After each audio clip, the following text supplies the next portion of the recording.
Today's video is an introduction to the book, The Federal Reserve Conspiracy by Professor Anthony C. Sutton.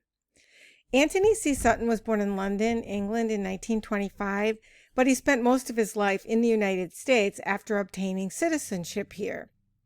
At the time of the writing of this book was published in 1995. Sutton had been a citizen for 40 years. His academic background was in economics and engineering. In the 1960s, he was professor of economics at California State University, Los Angeles, followed by 7 years as a research fellow at Stanford University. In philosophy, Sutton was a strong constitutionalist who freely expresses in his books his contempt for Washington usurpation of political power. His thesis and some of his supporting arguments. Sutton stresses the idea in this book that there's a complete lack of understanding on the part of Americans about the Federal Reserve System. The public simply has no idea how this monstrous organization truly works, nor do they have any awareness regarding its true origins, which are sinister, as Sutton proves in the book. Furthermore, the President and the Congress have little, if any, influence on our economic policy, because all monetary powers, which, according to the U.S. Constitution, belongs to Congress, were handed over by that body to the Federal Reserve in 1913. These origins are steeped in secrecy, and the public was misled at the time. The Federal Reserve is a private corporation, and the group that runs it has a money machine monopoly. This monopoly is uncontrolled by anyone, and has never been audited, and is operated for the profit of the few stockholders that own it. The Federal Reserve has the power to create money out of nothing. An academic book criticizing the Federal Reserve will never find a publisher, and the author would never be granted tenure by any public university.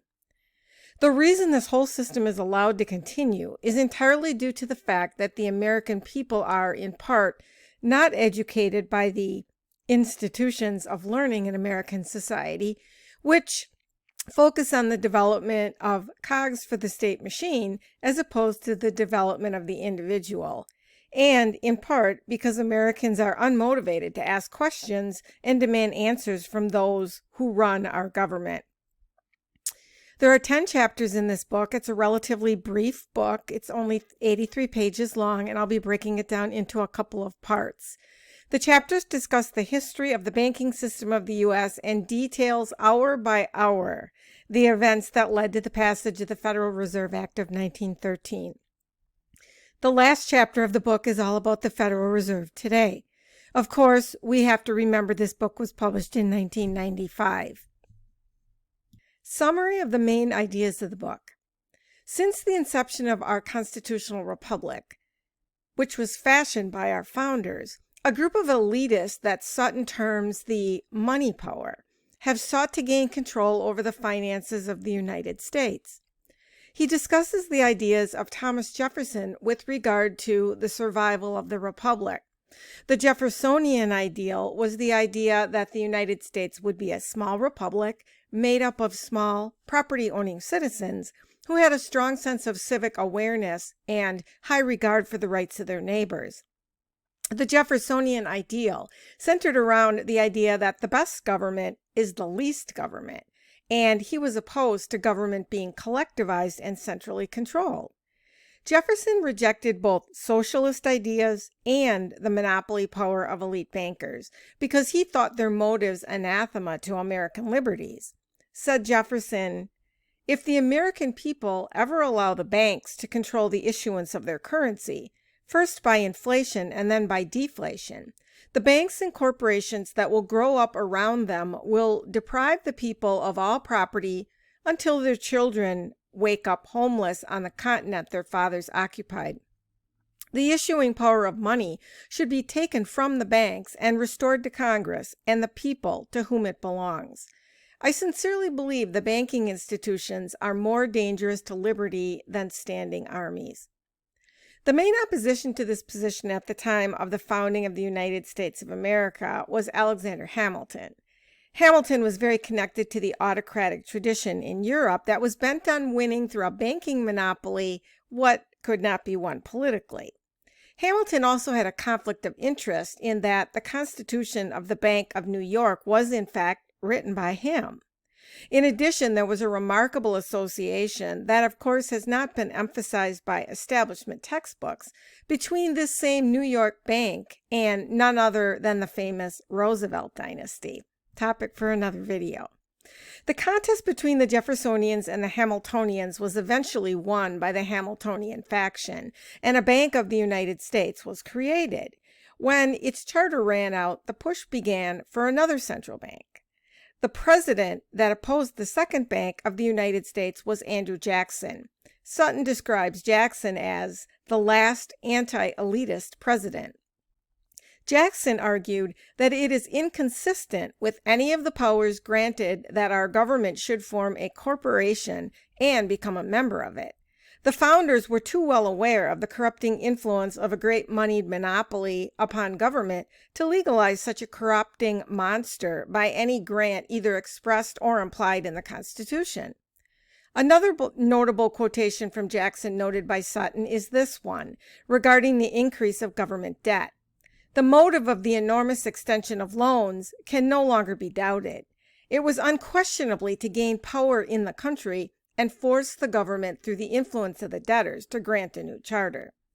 Thus, says Sutton, this is the first and last statement from an American president that certain banks, though not all bankers, use debt as a political weapon for control. And as far as my comment, critique, and analysis, this is a topic of enormous importance. The American people have no idea how they have been deceived by this entire system. The Federal Reserve is not federal and it has no reserves. More to be explained about this later. I agree with Sutton completely when he says that Andrew Jackson makes an argument strange to the ears of those who are reading in the 20th century.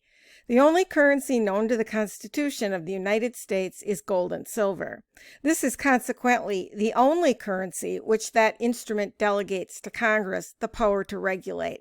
And of course, we no longer have a currency that is backed by gold and silver. It is fiat currency, which is backed by nothing more than government decree, and thus it's useless paper.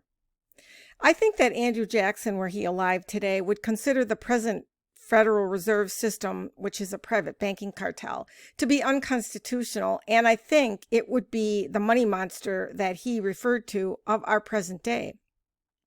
We need only to look to Jackson's final message to the American people to realize that he is probably the last president sufficiently independent of the elitist powers who operated behind the scenes to warn Americans of the danger of losing their liberties when he said in his outgoing speech when he was going out of office, "The distress and alarm which pervaded and agitated the whole country when the Bank of the United States waged war upon the people in order to compel them to submit to its demands cannot yet be forgotten.